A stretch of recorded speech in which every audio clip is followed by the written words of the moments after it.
말씀은 신약성경 249페이지 로마서 8장 249페이지 로마서 8장 12절부터 봉독합니다. 그러므로 형제들아 우리가 빚진 자로 돼 육신에게 져서 육신대로 살 것이 아니니라. 너희가 육신대로 살면 반드시 죽을 것이로되 영으로서 몸의 행실을 죽이면 살리니 무릇 하나님의 영으로 인도함을 받는 사람은 곧 하나님의 아들들이라. 너희는 다시 무서워하는 종의 영을 받지 아니하고 양자의 영을 받았으므로 우리가 아빠 아버지라고 부르짖느니라. 성령이 친히 우리의 영과 더불어 우리가 하나님의 자녀인 것을 증언하시나니 자녀이면 또한 상속자 곧 하나님의 상속자요 그리스도와 함께 한 상속자니 우리가 그와 함께 영광을 받기 위하여 고난도 함께 받아야 할 것이니라. 이스라엘 사람들에게는 모세를 통해서 하나님께서 십계명을 주셨습니다. 그런데 그 십계명을 상세하게 분석해 보면 두 가지 계명으로 함축할 수가 있습니다. 예수님께서도 십계명이지만 사실은 모두 중요한 내용을 합쳐보면 두 계명이다 하는 뜻에서 말씀을 하셨습니다. 하나님을 사랑하고 내 이웃을 내 몸과 같이 사랑하는 것입니다. 사도 바울이 교회와 성도들에게 수도 없이 편지를 쓰면서 성도들에게 가장 중요한 핵심적인 두 가지 내용이 뭔가를 수도 없이 설명을 합니다. 그리고 자신도 이 두 가지 계명을 지키기 위해서 몸부림치며 산다. 그런 의미에서 편지 내용을 많이 교회들마다 적어서 보냈습니다. 그 두 가지 계명이 뭔가 하면 옛사람이 죽어야 된다. 정욕의 사람이 죽어야 된다. 그러니까 우리가 예수 그리스도를 구주로 영접하기 전의 사람, 죄 속에 살던 사람, 그리고 아담 타락 이후로 우리가 그 조상들로부터 물려받은 본죄, 이런 죄가 죽어야 된다. 그런 내용을 계속 설명합니다. 그래서 자기도 자신을 쳐서 복종케 하고 자신을 죽이기 위해서 부단히 애를 씁니다. 그런 의미에서 편지를 많이 썼습니다. 목회자이고 목사이지만 성도들과 대할 때도 그렇고 교회를 섬길 때도 그렇고 내가 죽어야지, 내가 져야지, 내가 낮아져야지, 내가 양보해야지, 내가 희생해야지. 부딪힐 때도 그렇지만 그렇지 않을 때도 이런 마음으로 다짐을 할 때가 수도 없이 많습니다. 대인관계에 있어서도 그렇고 가족관계에 있어서도 그렇고 교회와 성도들 관계에 있어서도 그렇고 사회인들을 만났을 때에도 내가 죽어야지, 내가 져야지, 내가 낮아져야지, 내가 양보해야지 그러며 삽니다. 그러니까 내가 죽어야지 하는 게 우리 믿는 사람에게는 평생 버릴 수 없는 중요한 계명이다. 그런 말씀입니다. 또 하나 그런가 하면은 사도 바울이 성도들에게 강조한 내용, 어쩌면 죽기 위해서 내가 죽을 수 있느냐? 죽지 못한다. 어떻게 죽느냐? 말씀과 성령으로 거듭나야 된다.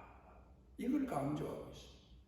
말씀과 성령으로 거듭나야 된다. 예수님을 따라다니던 제자들이 예수님을 3년 반 동안 따라다녔으면서도 죽질 못했습니다. 옛사람이 죽질 않았습니다.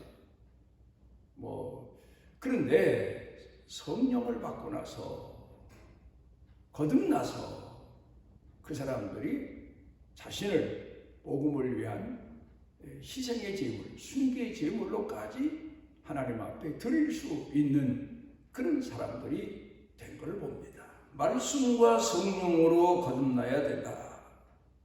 오늘 성경 본문 말씀으로 돌아가서 보면 사도 바울이 가르친 내용이 우리가 성령의 이끄심을 받아야 된다. 성령으로 거듭난 신앙인으로 살아야 된다.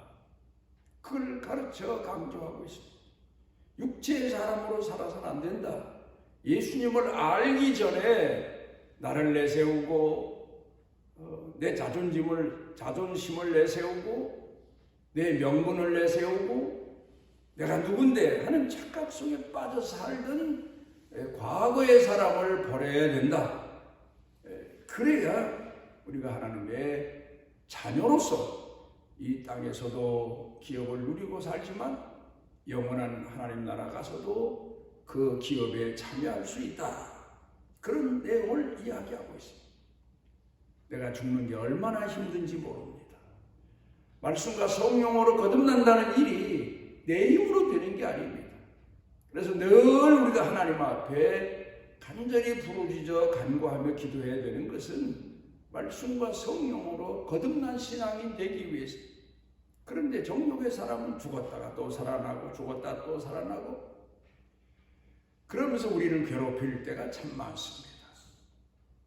옛날부터 전해오는 이야기 중에 이런 얘기가 있습니다. 어떤 한 동네에 부잣집 아들이 있었는데 하필이면 이 녀석이 나이가 들어서 연애할 때쯤 돼가지고 그 동네에 제일 낮은 신분의 집, 백정, 옛날에는 백정하면 제일 낮은 신분의 집이라고 하지 않았습니까? 백정의 딸이 얼마나 예쁜지 그 딸에게 빠져버리고 만 겁니다. 그 딸과 연애를 합니다. 백정의 딸과 그 동네에서 제일 부잣집이면서 양반집 아들하고 연애를 합니다. 그래 나중에는 결혼하고 싶어서 이 부잣집 아들이 부모님들께 말씀을 드렸지만 부모님들이 허락할 리가 없죠. 그래도 부모님을 졸라대니까 자식 이기는 부모가 없다고 부모가 할 수 없이 허락을 했습니다.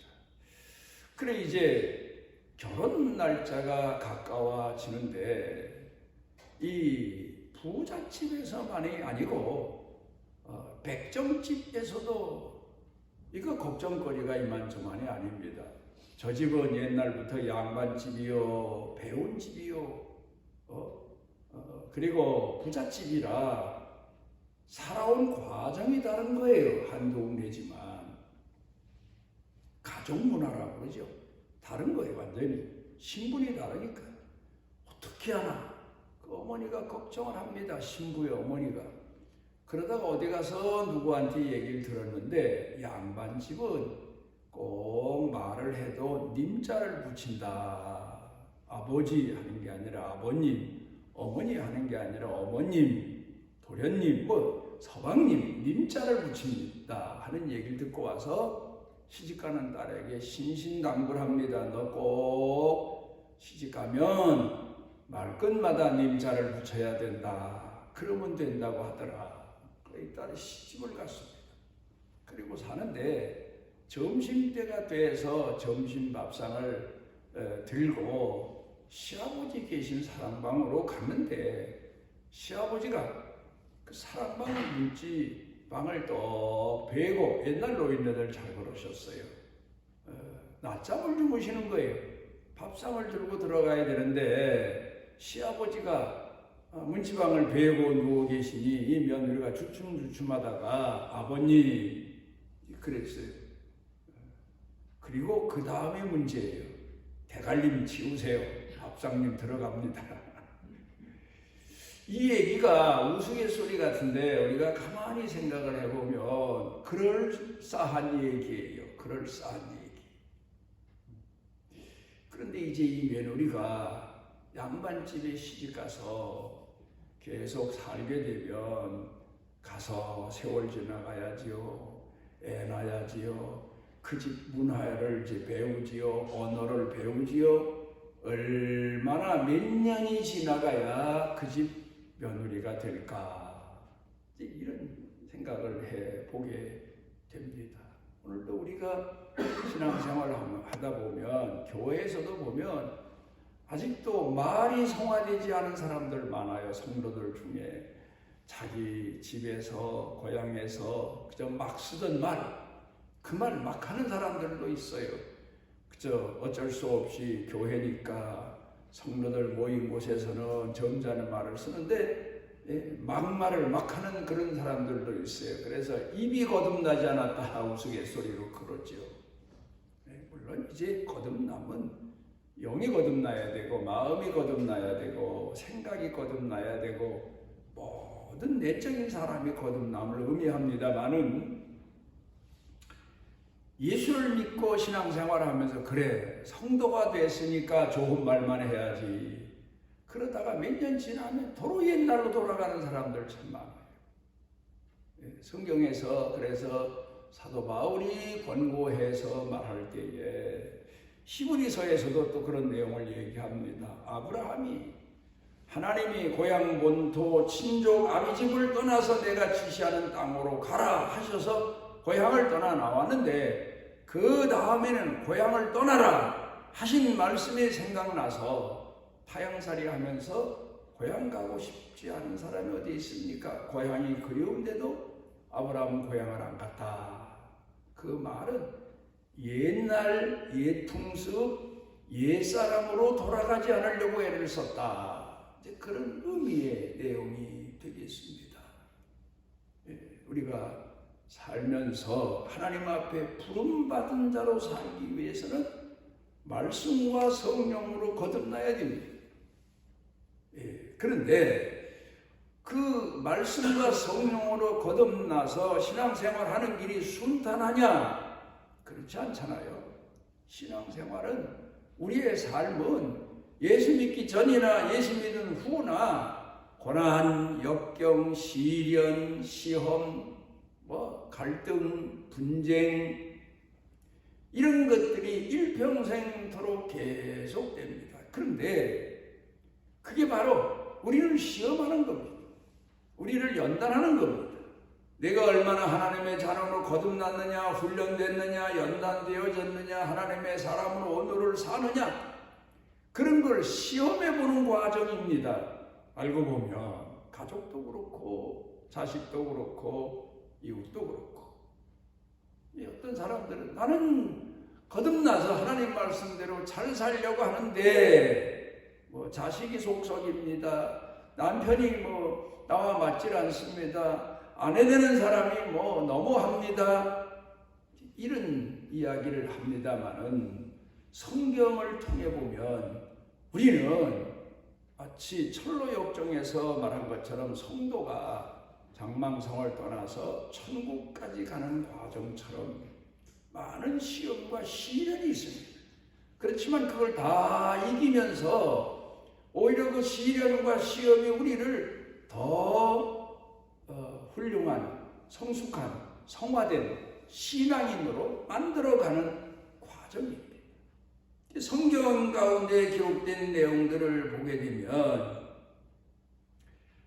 한나가 신앙생활할 때에 그가 많은 시험과 시련이 있지 않았습니까? 집에 가면 남편이 시험이고 또 남편이 얻은 작은 부인이 시험거리고 또 교회 갔다고 해서 엘리 제사장이 그 한나에게 훌륭한 영적 지도자였냐면 또 그렇지 못했던 것 같아요. 그래도 어쨌든 영적 지도자로 존경하면서 성전에 오르내리고 결국은 그를 통해서 축복을 받고 그럽니다마는 그런 어려운 시련을 극복하면서 그는 성화의 과정을 통해서 훌륭한 하나님의 사람으로 살아 끝내는 훌륭한 아들을 키워서 하나님 앞에 헌신하도록 했던 걸 보게 됩니다. 또 그런가 하면은 구약 성경 가운데에서 고멜의 남편 호세아를 보면은 그는 그 아내 되는 사람이 얼마나 부정한 사람인가를 알면서도 결혼해서 결혼 생활을 이어갑니다. 그런데 그 고멜이라는 여자가 아이를 낳고 집을 뛰쳐나가는데 결국 또 뛰쳐나간 아내를 가서 몸값을 지불하고 팔려가 있는 걸 가서 다시 데려다가 그 아내를 권고하고 그러면서 하나님의 사람으로 선지자로 오늘로 말하면 목회자로 평생을 삽니다. 그러니까 성경을 통해 보면 하나님을 공경하는 성도들이 하나님의 말씀과 성령으로 거듭나지 않으면 나를 죽이고 하나님의 선하신 뜻을 이루며 살아갈 수가 없습니다. 청교도들 얘기가 있지 않습니까?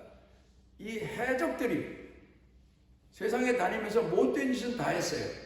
그런데 그것들도 인간이라고 우리도 자식들, 후손들은 이 세상에 두고 가야 될 게 아니냐? 어떻게 하냐? 우리가 만나는 여자들은 다 그저 뭐 부둣가에 못 쓸 여자들 뭐 뿐이라 그 자식 낳아봐야 무슨 소용이 있겠느냐? 아내를 제대로 얻어야 자식을 제대로 키울 텐데 거기까진 좋았는데 이 해적들이 지금까지 산 방식이 그 방식밖에 몰라요. 그래, 그러면 애엄마, 훌륭한 애엄마를 얻기 위해서는 저 예수 잘 믿는 마을을 습격하자. 남자들을 다 죽이고 그 아내를 빼앗아서 우리 아내로 삼자. 그대로 실천한 거예요. 그리고 그 여자들을 끌어다가 그 여자들을 임신을 시켰어요. 이 여자들이 자살하려고 했던 여자도 있고 뭐 그렇잖아요. 그런데 이 여자들이 모였습니다. 모여서 의논을 합니다. 우리가 죽는 건 좋은데 우리 하나 죽는 건 뭐 괜찮은데 뱃속에 있는 애는 어떡하냐. 비록 해적이 씨지만 우리가 이것도 하나님 우리에게 주신 시련이다 생각하고 이 아이를 낳아서 키우자 합의가 됐어요.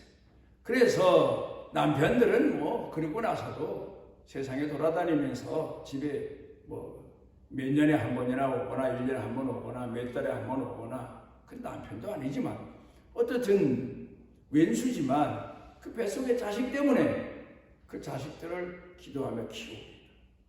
그래서 그 자식들이 자라서 하나님을 철저하게 공경하는 신앙인들이 됐는데 그 사람들이 바로 청교도의 조상이다.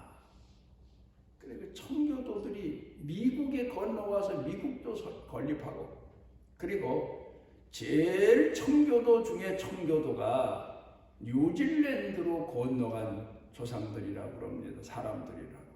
뉴질랜드 가보면 이 사람들은 정말 청교도 정신으로 살았어요. 호주에 간 유럽 사람들은 호주에 있는 원주민을 다 몰아내고 땅을 다 뺏고 저 북쪽에 한정된 곳에서 원주민이 살도록 보호구역을 만들어 놨는데 이 뉴질랜드에서 온 청교도 조상들은 원주민을 교육시키자. 다 교육을 시켰어요. 그래서 그 사람들과 함께 살아요. 지금도 그래요. 차등이 없고.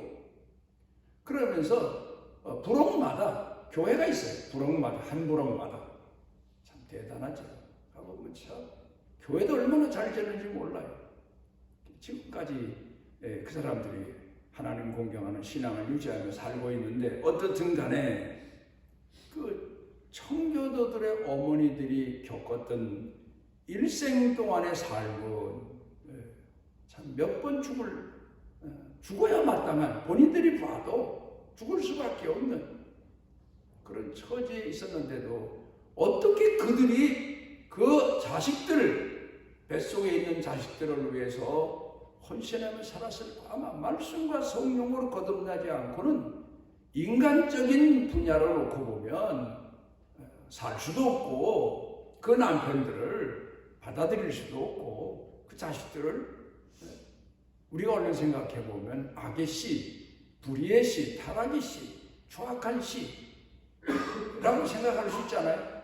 그런데 말씀과 성령으로 거듭나서 그 자식들을 키워서 결국 하나님 복음을 위해서 공헌하게 할 수 있었던 걸 보면 말씀과 성령으로 거듭난 사람들이라고 볼 수가 있겠습니다. 스티븐 코비가 내 생의 최고의 날을 살기 위해서는 3가지의 방법이 있다 그랬어요. 먼저는 생각 속에서의 선택입니다. 내 속에서 옳다고 생각되는 것을 선택해야 된다. 두 번째로는 혹 이게 반사적이 아닌가? 동물은 반사적이잖아요. 동물처럼 내 의도가 아닌데 내가 이걸 선택했나 하는 그런 선택은 하지 말아야 된다. 점검해 봐야 된다. 그런 얘기입니다. 그 다음에 목적적 판단입니다. 이게 내가 지금 생각하고 결정하고 선택한 일이 정말 나를 위하고 남을 위하고 하나님을 위한 목적적 선택에 합당한가를 생각해야 된다. 그렇게 이야기하고 있습니다. 우리가 오늘 신앙인으로 살면서 오늘을 하루 살아도 내가 정말 하나님의 선하신 뜻을 선택했나? 내 인간의 정욕적인 선택이 아닌가? 그리고 하나님의 선하신 뜻을 이루기 위해서 내가 선택했나를 우리가 생각해 봐야 됩니다. 유대인들이 기도하는데 히트 파렐이라고 하는 단어를 씁니다. 그런데 이 말은 무슨 뜻인가 하면 히브리어로 내 소원이 아니고 하나님의 소원을 이루어 달라는 기도다. 기도는 항상 우리가 하나님 앞에 기도할 때 내 소원보다 내 소원이 아닌 하나님의 선하신 뜻을 구해야 된다. 그런 의미로 유대인들이 교육은 시켰지만 예수님이 땅에 오셨을 때 바리새인들, 사두개인들은 껍데기만 하나님을 공경하는 신앙인이지 속으로는 자기가 중심이고 자기의 욕망을 위해서 행동하고 살고, 그래서 예수님 앞에 책망받고 세례요한으로부터 얼마나 많은 책망을 받았습니까? 자기 자신의 중심에 오직 하나님의 뜻을 품고 사는 사람이 누굽니까? 말씀과 성령으로 거듭난 사람입니다. 말씀을 품고 달기알을 품고 그리고 굴려서 부화해서 병아리를 깨내는 것처럼 우리는 항상 우리 생각 속에 마음 속에 하나님의 말씀을 품고 성령께서 그 말씀을 모범화하시고 행동하게 하시고 그리고 실천하게 하시고 순종하게 하시도록 기도하는 그런 마음을 가지고 살아야 됩니다. 우리 기독교를 흔히들 말하기를 계시의 종교다. 이 세상에는 철학의 종교가 있죠. 이성의 종교죠. 불교도 이성의 종교 그렇잖아요. 그 외에 이성의 종교, 철학의 종교가 참 많습니다. 그런데 계시의 종교도 우리 기독교가 계시의 종교인데 계시의 종교도 기독교만은 아닙니다. 다른 종교도 보면 그 나름대로 계시의 종교입니다. 그런데 크게 나누면 두 가지입니다. 하나님 계시와 사단의 계시. 그래서 무당들도 습등 무당을 따라다니면서 배워서 무당된 무당이 있고 신이 내려서 그래서 무당된 무당이 있는데 이런 무당은 바로 신들린 무당이지요. 그렇죠. 그런 것처럼 사단도 사람에게 들어와서 사람을 지시하고 움직이게 하는 그런 능력을 가졌고 역사를 합니다. 귀신 들린 사람. 또 예수님 당시에 보면 귀신이 들렸는데 점을 잘 쳐요. 또 귀신 들린 사람 아이가 그래서 그 사도 바울도 복음 전하다가 귀신 들린 사람을 고쳐주었다가 그 주인에게 고발당해서 감옥 가기도 하고 그랬잖아요. 계시의 종교. 그러니까 우리가 기도할 때에도 항상 하나님의 말씀을 의지하면서 성령께서 내 안에 거하시도록 기도해야 돼요. 지나면서 보면 우리 기독교인들도 잘못되는 사람이 많아요. 산에 가서 나 계시 받는다고, 하나님의 성령 받는다고 혼자 기도하다가 미친 사람도 있고, 정말 사단의 영을 받은 사람도 있고 그래요. 그러니까 이단들 뭐 아는 소리를 하지만 제가 볼 때는 사단의 영을 받은 사람들이다. 반드시 오늘 성경 본문에서 사도 바울이 말하고 있는 내용은 말씀과 함께 하시는 성령님, 하나님의 영을 간절한 마음으로 사모하고 갈망하며 기도할 때 나를 쳐서 복종케 하실 수 있는 능력을 주시고, 또 나로 하여금 하나님의 말씀에 순종하게 하시는 은혜를 베풀어 주신다. 하나님의 영을, 성령을 받아 거듭난 신앙인으로 오늘을 살아야 된다고 로마서에서 교회 성도들을 향해서 권고하고 있습니다. 우리는 오늘도 하나님의 말씀을 보면서도 늘 성령님께서 빛을 비추어 주시고 지혜를 주시고 깊은 뜻을 헤아리게 해달라고 기도해야 할 겁니다. 저는 늘 성경을 보면서도 말씀을 머릿속에 늘 기억하고 다니면서도 하나님의 선하신 뜻이 이 말씀 가운데 어떻게 비밀하게 감추어졌는지를 깨닫게 해달라고 기도할 때가 참 많습니다.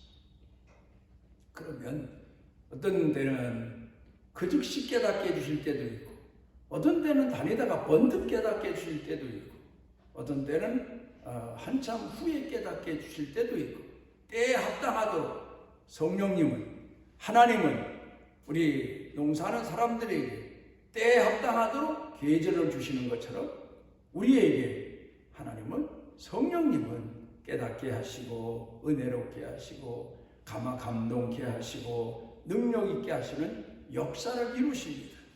그러므로 우리는 항상 하나님 앞에 내 삶을 지금도 지도하시고 이끄시고 인도하시는 거룩하신 하나님의 영인 성령님의 은혜를 쉬지 않고 구하고 말씀과 함께 하나님 앞에 쓰임받는 하나님의 사람으로 살아가기를 바랍니다.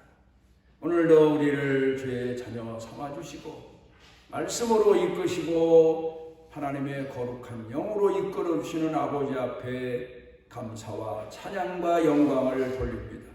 우리를 시험하는 일들이 우리 살아가는 동안에 수도 없이 많사오나 하나님 우리를 말씀으로 붙잡아 주시고 거룩한 영으로 붙잡아 주셔서 끝까지 하나님의 사람으로 하늘의 유업을 받아 하나님 앞에 설 때까지 우리를 포기치 않으시고 사랑하시고 이끄시는 은혜와 은총이 넘치게 하옵소서.